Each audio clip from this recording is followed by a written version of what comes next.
Hello students, this is Ejaz of Maths Academy and I am Ansar sir. Yes, in the previous lecture we completed the noun clause. We took 2 lectures to complete noun clauses and to noun clause, and today we are going to start adjective clause, which is also called the relative clause. So we are going to start adjective clause.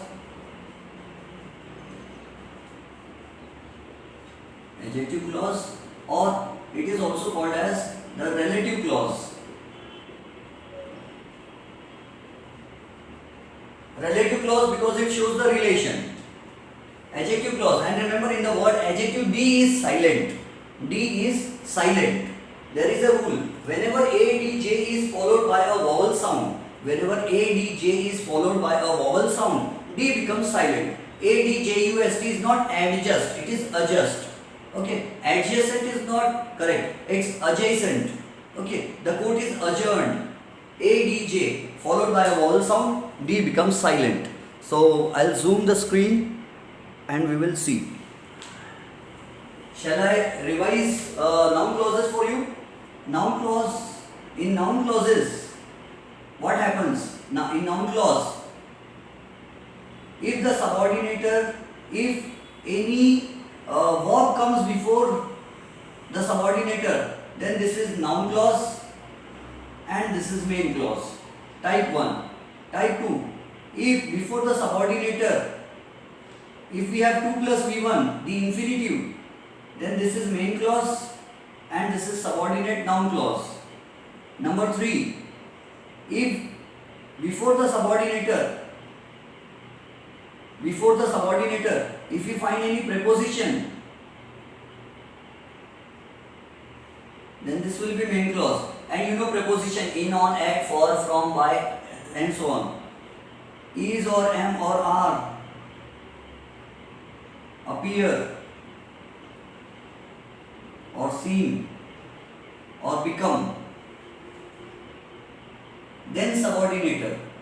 So subordinator plus whatever comes after it will be the noun clause, and whatever comes before it is the main clause. Type 5. This is last minute revision. If only 1 or 2 minutes are left for your board exam or for your school exam and you want to revise noun clause, so this is your shortcut trick. And here subordinator may come the first in the sentence, and here we will have a verb. So after the verb, this will be the main clause, and this noun clause will be the subject of the verb. Subject of the verb. So this is the revision of what we studied in the previous lecture. Okay, this is the revision of what we studied in the previous lecture. Sometimes some students come to me and they say, sir, we don't know how to identify noun clauses and we have only 10 minutes. So could you please explain in 10 minutes? I say, alright. I tell them these shortcut tricks and I give one example of each type. In this way, within 10 minutes, we can understand all the 5 types of noun clauses. Okay. There are other types also, but these types are only these types have been asked in the previous board exams. They don't ask any other type. So let's now start adjective clauses today. Okay, adjective clause or relative clause. In noun clause, subordinator के पहले either verb will come या infinitive आएगा 2 plus verb 1 present tense of verb, या subordinator के पहले preposition आएगा, या subordinator के पहले is, am, are, appear, seem, become, was, were also is there. या was आ सकता है या were आ सकता है, ये इनमें से कोई एक आएगा. एंड सबऑर्डिनेटर पहले आके मेन क्लॉज. कंफ्यूजन लगे तो क्या होगा? Ask question by what. Ask question by what to main clause. Main clause को व्हाट से क्वेश्चन पूछो and the answer will be given by the noun clause. ठीक है, I am now going to erase everything here on the board and we will start relative clause और adjective clause. तो देखो, noun clause में कभी ऐसा नहीं हो. What is an adjective? What is the Hindi word for adjective? In Hindi we say an adjective is a विशेषण. A word that describes a noun or a pronoun is called an adjective, describing word. So adjective और adjective clause में क्या difference I have already explained to you. ठीक है कि a golden ring, golden बोले तो क्या होगा? It's a single word. golden बोले तो single word. लेकिन made of gold बोले ना, which is made of gold? which is made of gold. So this is adjective single word and this is adjective clause. Adjective clause. Now you will understand the difference between adjective and adjective clause. अगर एक ही word में बोल दिया जाए तो वो adjective है. If we से गोल्डन, एक ही वर्ड में बोल दिया तो दैट इज एडजेक्टिव. बट हम उसको एक्सप्लेन करके बता रहे हैं which is made of gold, तो उसको बोलते हैं एडजेक्टिव क्लॉज. ठीक है. किसी चीज़ को ओनली एक वर्ड में बोल दिए तो वो एडजेक्टिव हो गया. किसी को डिस्क्राइब एक ही वर्ड में कर दिए तो बोले adjective. And if we describe, if we explain in detail using a subordinator and other words, it becomes an adjective clause. तो चाहे तो हम पूरे adjective clause की जगह एक ही adjective यूज कर सकते हैं. We can replace an adjective clause with a single adjective, or we can do its vice versa, opposite. We can remove the adjective and put an adjective clause instead of it. We will now study the three types of adjective clause. The three types. And all the three are very easy. Type 1, and you know subordinators आपको मालूम है. Or WH questions, if, whether and that. Or WH questions, if, whether and that are subordinators. So type 1 में क्या होगा मालूम है? Subordinator के पहले, before the subordinator, you will find a noun. देखो नाउन क्लॉज में सबऑर्डिनेटर के पहले क्या आता है? या तो वर्ब आता, या तो इंफिनिटिव आता, या तो प्रीपोजिशन आता है, या तो is, am, are, was, were, appear, seem, become आता है. लेकिन सबऑर्डिनेटर के पहले नाउन कभी नहीं आता. एडजेक्टिव यानी क्या? विशेषण, जो विशेषता बताता है, डिस्क्राइब करता है. तो किसको डिस्क्राइब करता है? एडजेक्टिव. नाउन को डिस्क्राइब करता है. And adjective is a word which tells us, which describes a noun और अ प्रोनाउन. विशेषण वह शब्द होता है जो नाउन या प्रोनाउन की विशेषता बताता है. तो ये एडजेक्टिव क्लॉज की पहचान क्या रहती है? सबऑर्डिनेटर से पहले या तो कोई नाउन आता है या तो कोई प्रोनाउन आता है. बस दो में से कोई आएगा तो एडजेक्टिव क्लॉज. और अगर नाउन या प्रोनाउन नहीं आ रहा, वर्ब आ रहा, इंफिनिटिव आ रहा, कुछ और आ रहा, तो समझ गए कि ये एडजेक्टिव क्लॉज नहीं है, नाउन क्लॉज होगा. तो सी, सबऑर्डिनेटर के पहले noun. Example number 1. This is the boy. This is the boy who stood, this is the boy who scored the highest marks.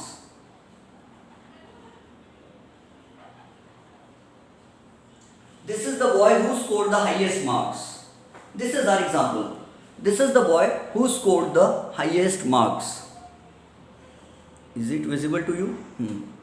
This is the boy who scored the highest marks. So this, here we have two clauses, one main clause, one adjective clause. सबसे पहला हमारा क्या काम होता है? You know. सबसे पहले we look for the subordinator. Or WH question, what, where, who, which, where, वगैरह. Or WH questions and if, whether and that. ये subordinators हैं हमारे लिए. Adjective clause और noun clause के लिए. Adverb clauses के अलग रहेंगे, I will explain. So subordinator. अब subordinator के पहले क्या आया?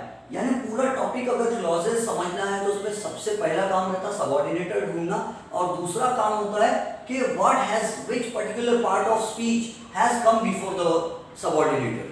सबऑर्डिनेटर के पहले क्या है ये देखना जरूरी है. अगर वर्ब आया, प्रीपोजिशन आया या इंफिनिटिव आया तो समझ गए कि आगे का नाउन क्लॉज है. और अगर उसके पहले नाउन आ गया तो समझ गए कि ये एडजेक्टिव क्लॉज है. क्यों? देखो, दिस इज द बॉय, ये वही लड़का है. अब उसकी विशेषता क्या है? What is the quality found in the boy.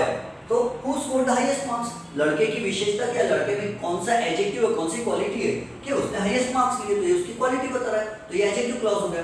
So we will write this is the boy. And do you know main clause को मेन क्लॉज क्यों कहते हैं? The main clause is called main clause because it is a meaningful sentence.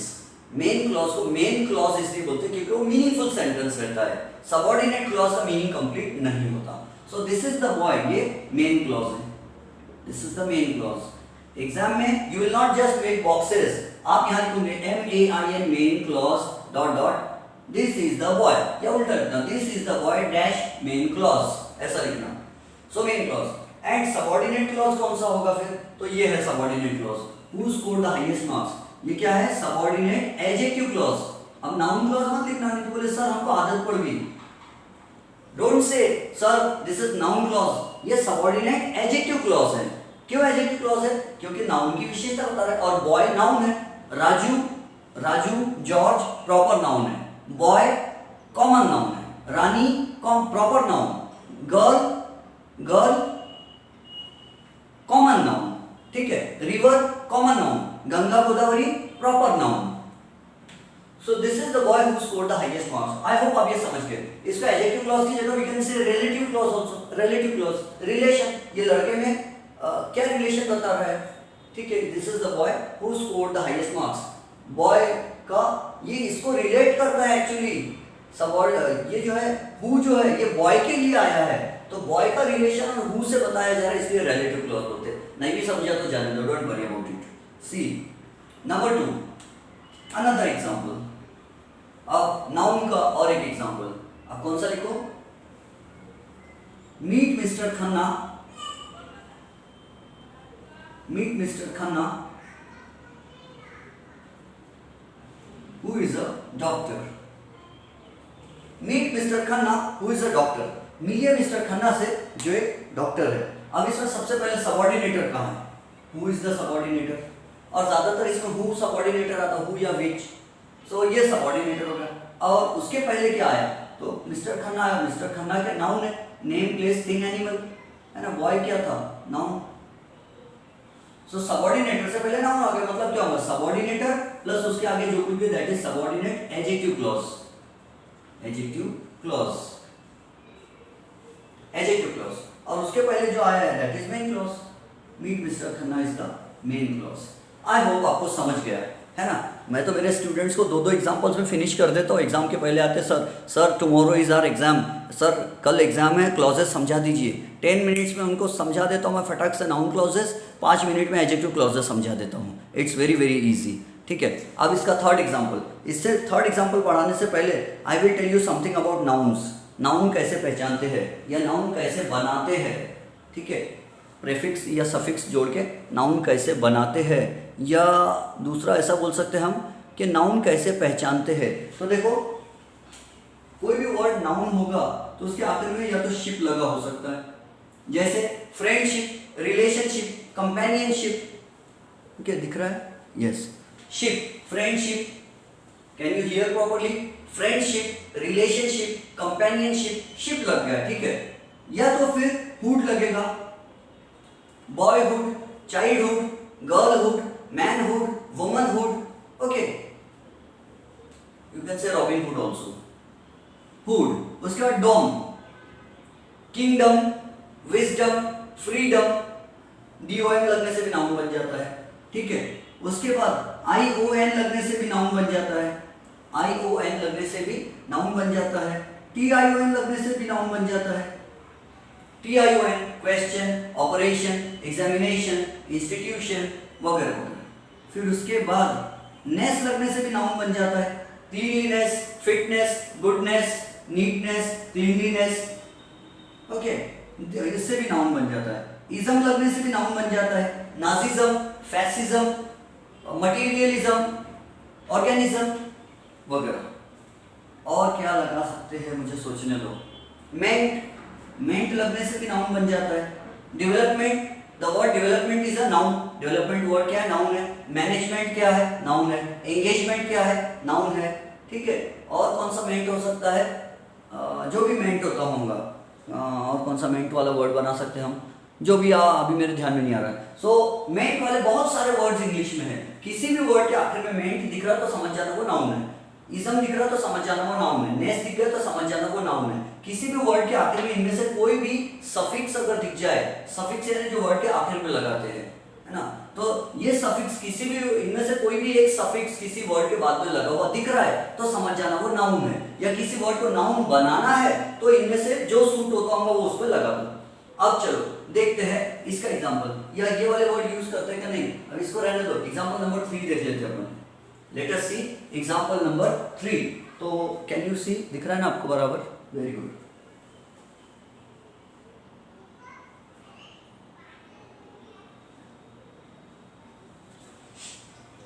We can say I have invited Simran who lives in the next flat. I have invited Simran who lives in the next flat. Now you know the answer. अब मैं ज़्यादा उस पर time waste नहीं करूँगा. Main clause क्या होगा? I have invited Simran. It is a meaningful sentence. और जो meaningful रहता है उसको मेन क्लॉज बोलते हैं. यहाँ ये मेन क्लॉज था, मीट मिस्टर खन्ना. ठीक है. और सबऑर्डिनेट एडजेक्टिव क्लॉज क्या होगा? Who lives in the next flat. Subordinate adjective clause. Okay, क्योंकि वो सिमरन की स्पेशलिटी बता रहे, सिमरन की क्वालिटी बता रहे, सिमरन को डिस्क्राइब कर रहे हैं. एडजेक्टिव है वो, विशेषण है. सिमरन की विशेषता क्या है? बाजू के फ्लैट में रहती हो. ओके, देन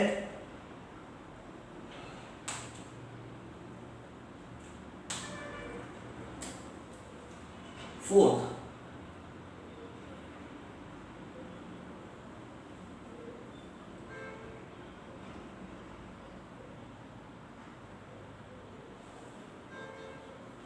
माई पेरेंट्स. देखो मैं अपने मन से एक अलग एग्जाम्पल बना लेता हूँ. All this my parents gave me the freedom which I always wanted.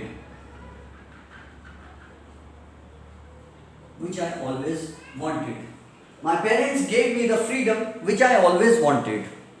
My parents gave me the freedom which I always wanted. So in this example, चलो जल्दी से बताओ मेन क्लॉज कहाँ है? हाँ, सबसे पहले क्या करेंगे हम? सबऑर्डिनेटर ढूंढेंगे. कहाँ है सबऑर्डिनेटर? ये WH क्वेश्चन है. Which, ठीक है. उसके पहले क्या आया? फ्रीडम. फ्रीडम क्या होता है? तो फ्रीडम नाउन होता है क्योंकि डॉम है. Dirty old man, DOM. So this is my parents gave me the freedom is the main clause. यह है main clause. ठीक है. और उसके बाद which I always wanted is adjective clause. This is adjective clause. Subordinate adjective clause. ठीक है. वैसे हमने यहाँ subordinate लिखना चाहिए. Subordinate adjective clause. It is a subordinate clause and subordinate clause कितने टाइप्स का होता है? तो 3 होता है. सबऑर्डिनेट नाउन क्लॉज रह सकता, सबऑर्डिनेट एडजेक्टिव क्लॉज रह सकता या सबऑर्डिनेट एडवर्ब क्लॉज रह सकता. तो यहाँ पर ये कौन सा है? तो सबऑर्डिनेट एडजेक्टिव क्लॉज है.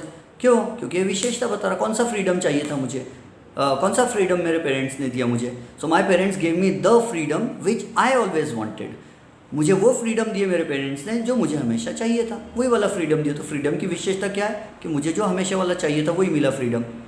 ठीक है. This is the first type. Now we will see the second type. The second type. So this is type 2. Type 2. यहाँ पर क्या होगा? Before the subordinator. Subordinator से पहले क्या आएगा? तो कोई ना कोई pronoun आएगा. Subordinator से पहले कोई ना कोई pronoun आएगा. तो इधर का रहेगा main clause और subordinator और उसके आगे जो कुछ भी रहेगा that will be the adjective clause. Subordinate adjective clause. मतलब सबऑर्डिनेटर से पहले या तो नाउन आ सकता है. अगर सबऑर्डिनेटर से पहले नाउन आ गया तो दैट इज एडजेक्टिव क्लॉज, या सबऑर्डिनेटर से पहले प्रोनाउन आ गया तो that is also adjective clause.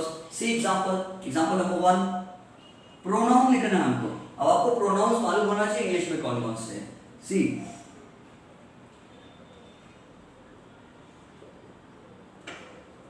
It is we who are rooted by the doctors. It is we who are looted by the doctors. वो हम ही है जो डॉक्टर्स के द्वारा लूटे जाते हैं. ठीक है. प्रोनाउंस मालूम है इंग्लिश में कौन कौन से बनते हैं? वैसे तो बहुत सारे प्रोनाउंस है, लेकिन पर्सनल प्रोनाउंस जो ज्यादातर यूज होते हैं he, she, it, they, I, you, we. These are the pronouns. And there are many other pronouns. All is a pronoun, some is a pronoun, several is a pronoun. There are many. So अब देखो इसमें सबसे पहले हमारा काम क्या होता है? As usual, we first look out for the subordinate. We we always try to find the subordinator first. उसके बाद हम क्या करते हैं? उसके पहले कौन सा वर्ड आया ये देखते हैं. तो उसके पहले we आया और we क्या है? तो we is a pronoun. Pronoun क्या होता है? A word which is used in place of a noun is called a pronoun. तो अब इसमें देखो, it is we, वो हम ही लोग हैं. मेन क्लॉज हमेशा मीनिंगफुल होता है. वो हम लोग हैं, वो हम लोग हैं, वो हम लोग हैं. And who are cheated, who are looted by the doctors, जिन्हें डॉक्टर्स लूटते हैं, सब नहीं कुछ डॉक्टर्स। सो ये होगा सबऑर्डिनेट एडजेक्टिव क्लॉज। हमारी विशेषता क्या है? एडजेक्टिव इज विशेषण, हमारी विशेषता क्या है? तो हमें डॉक्टर्स लूट लेते हैं पैसे से, कुछ डॉक्टर्स। नंबर 2, आप क्या लिखेंगे? ऑल, नहीं ये एग्जाम्पल अभी नहीं देता हूँ मैं, ये यहाँ नहीं, इसको नेक्स्ट टाइप में लाएंगे अपन। अब प्रोनाउन वाला मुझे और सोचने दो।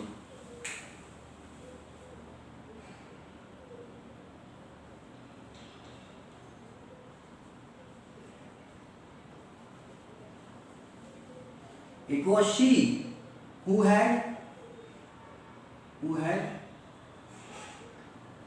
helped the poor boy, poor girl बोलते थे।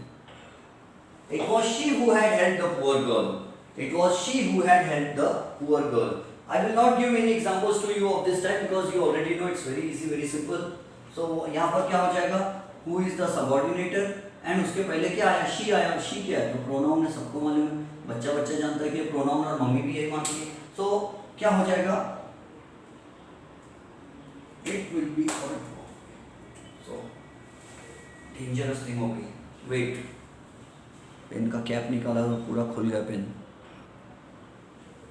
See, it was she. This is the main clause. And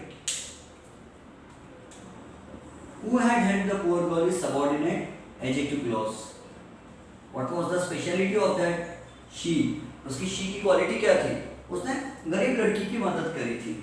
तो ये हो गया टाइप 2, ठीक है। Now we will see type 3। अब मेन, रिमेंबर मेन क्लॉज को मेन क्लॉज क्यों कहते हैं? Why is the main clause called the main clause, principal clause? Because it is a meaningful sentence most of the times. अब हम third type जो पढ़ेंगे उसका नाम रहेगा main clause in parts. Main clause in parts.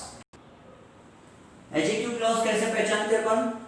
सबऑर्डिनेटर के पहले या तो नाउन आता है या तो प्रोनाउन आता है। How do we identify the adjective clause? We see that before the subordinator there will be either a noun or a pronoun. So here in this type 3, I call it main clause in parts. Main clause in parts. Main clause टुकड़े टुकड़े में होता है। देखो कैसे टुकड़े टुकड़े में होता है। For example,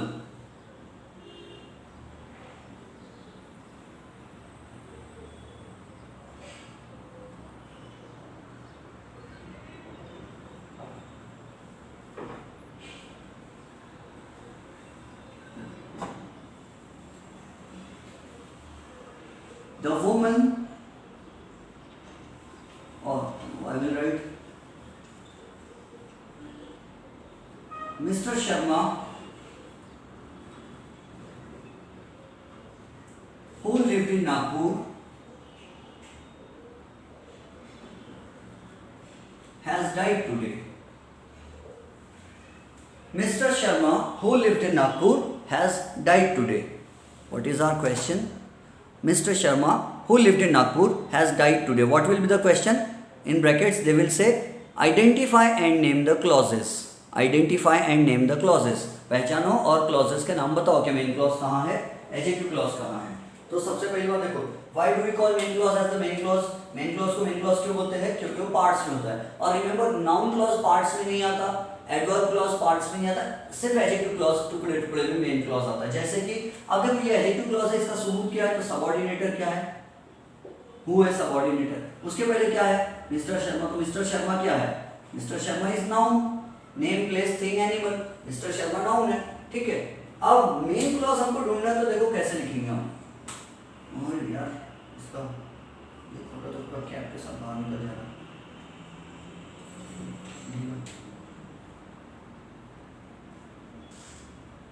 So Mr. Sharma has died today. This is the main clause. Main clause क्या है? Main clause, I am telling you again and again, main clause is called main clause or principal clause because it is a meaningful sentence. तो यहाँ क्या होगा? Mr. Sharma has died today, full stop नहीं लगाना उसके बाद, ठीक है। This is the main clause. अब एडजेक्टिव क्लॉज क्या है, तो हम लिखेंगे subordinate adjective clause, subordinate adjective clause. और यहाँ क्या लिखेंगे, उनकी स्पेशलिटी, उनकी क्वालिटी क्या थी, एडजेक्टिव क्या था, विशेषण क्या था उनका। तो हु लिव्ड इन नागपुर।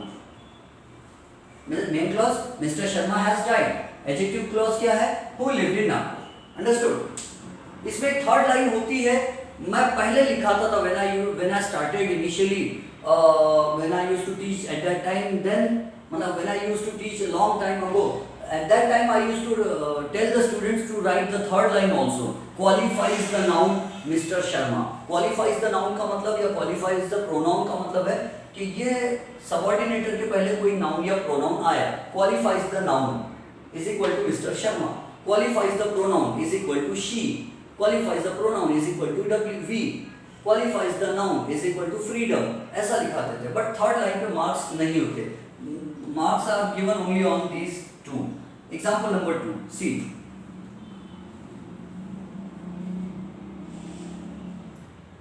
आपका एक एग्जाम्पल दूं मैं आपको, all that glitters, all that glitters is not gold। हर चमकने वाली चीज सोना नहीं होती, टीवी में आता है हर टंकी सिंटेक्स टंकी नहीं होती बोलते। So all that glitters is not gold, हर चमकने वाली चीज सोना नहीं होती।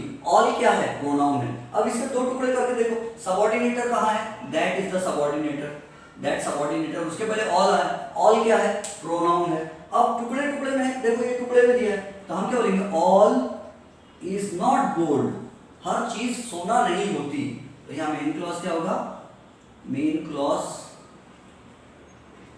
all is not gold, हर चीज सोना नहीं है। उसकी स्पेशलिटी क्या है, तो लिखेंगे सबऑर्डिनेट एडजेक्टिव क्लॉज, और उसका लिखेंगे हम दैट ग्लिटर्स, जो चमकती है, ग्लिटर होना है चमकती है, हर चमकने वाली चीज सोना नहीं होती है। THOSE, those, मालूम है, do you no THOSE, those also is a pronoun। God loves those, God helps those who help themselves, God loves those who help themselves। So God loves those, main clause, God helps those, main clause, who help themselves, adjective clause। अब इसमें और third type, next third example number 3, the judgment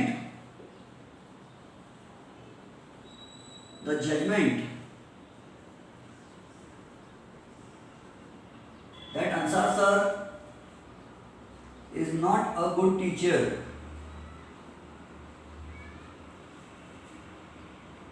is correct।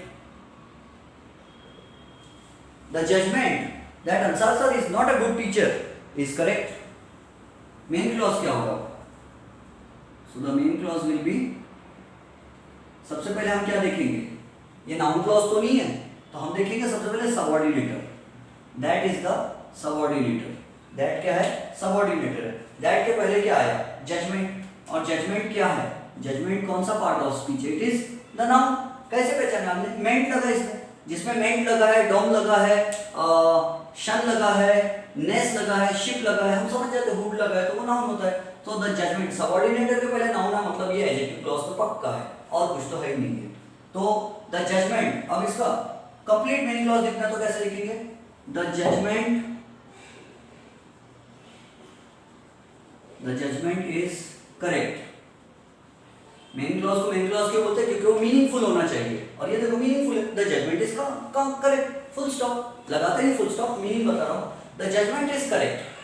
और यहां लिखेंगे adjective clause, या अब मैं थोड़ा सा नाम सबऑर्डिनेट रिलेटिव क्लॉज, अभी ध्यान में आ गया तो थोड़ा एक बार ऐसा भी लिख, रिलेटिव क्लॉज भी लिखे तो चलता, बट ब्रैकेट्स में एडजेक्टिव भी लिख देना।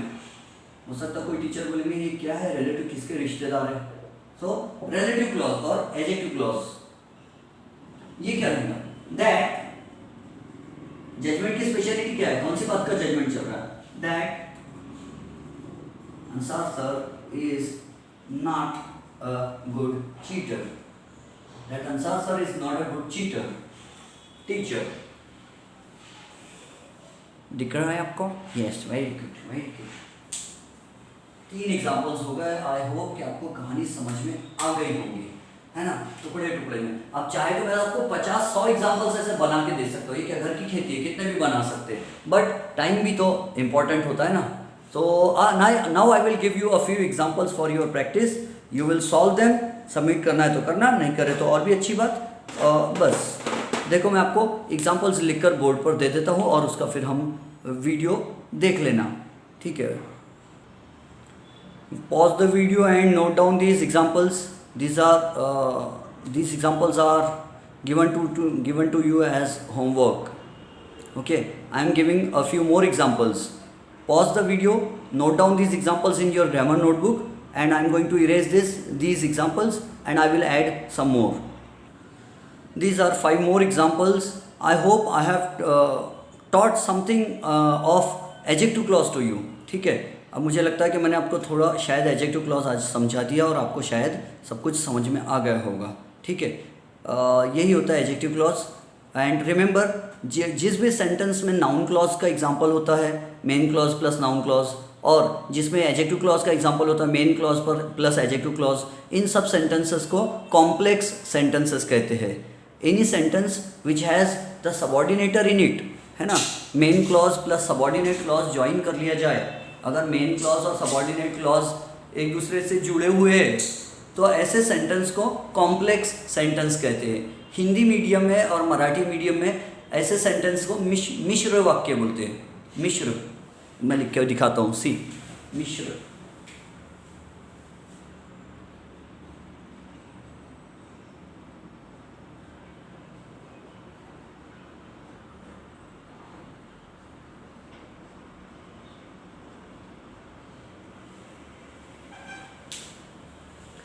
ओनली मेन क्लॉज है, इफ ओनली मेन क्लॉज है तो ओनली मेन क्लॉज को सिंपल सेंटेंस बोलते हैं।